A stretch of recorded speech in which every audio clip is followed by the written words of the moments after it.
Ben and Carlin Smith thought life couldn't be any better as they had just recently purchased their dream home and Carlin started teaching ballet.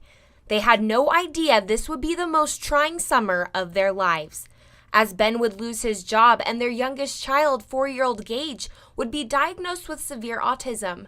But the Smith family was thrown their biggest curveball on July 25th, 2014, when 37-year-old Carlin Smith was diagnosed with breast cancer. I told them initially, I felt a lump and I'm going to go in, and everyone was like, it's probably just a fibroid, and I have never had one, so I really thought, I'm young, grandmas get this.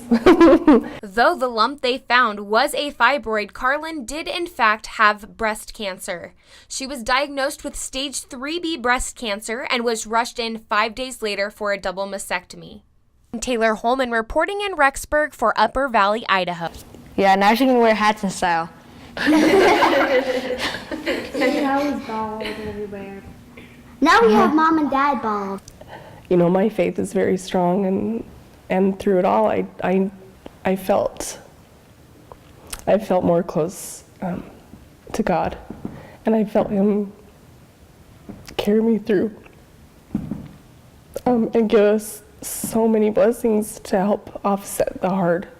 One of those blessings was a national organization, Camp Kesem, who opened up its chapter here in Idaho for the first time this summer.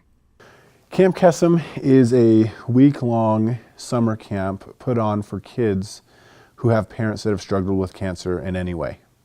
So we get the children together in the region to realize that they're not alone, to have fun, to get away from the pain and the stress, and really just to be able to be a kid again. I found out about Camp Kesem through Darren.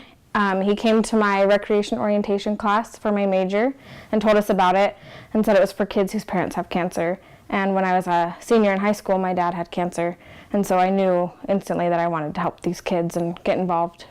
Every kid picks a camp name so they can be whoever they want at camp. My nickname is Roblox, my favorite game. My nickname is Smith. My nickname was Twilight because that's my favorite pony in My Little Pony. My favorite part was that other people know what it's like to have a family member who has cancer. Each Camp Kesem chapter on about the third or fourth night does what's called the empowerment ceremony. And what we did is we had a big ball of yarn in Kesem colors, so we had two, blue and green. And what we do is the first person started with the ball of yarn and would wrap it around their wrist, and then they would tell their story about where they are in their parents' relation to cancer. Whether they had lost their parent, or whether they're going through the fight right now, or whether they had overcome it. And then what would happen is as they told that story, everyone could realize that we're all connected. I still have mine, actually.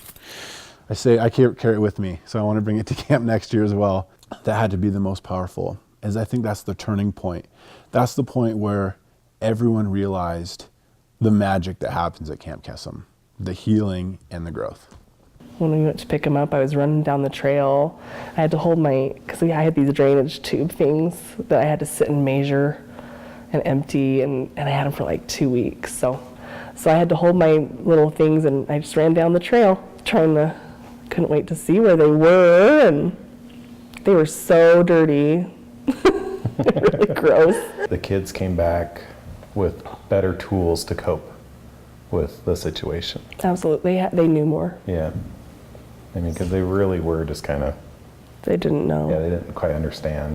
I asked the Smiths what they would want to say to all the donors who made Camp Kesem a reality. Thank you. My kids had a great time. I needed them to not be there during the dark time, and I'm so glad that it was such a positive place.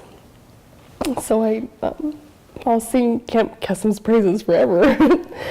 That's the whole purpose, is because cancer damages families, it hurts people, and that's what we want to combat. That's what we want to fight against. What matters is that I'm going to live. I'm Taylor Holman reporting in Rexburg for Upper Valley, Idaho.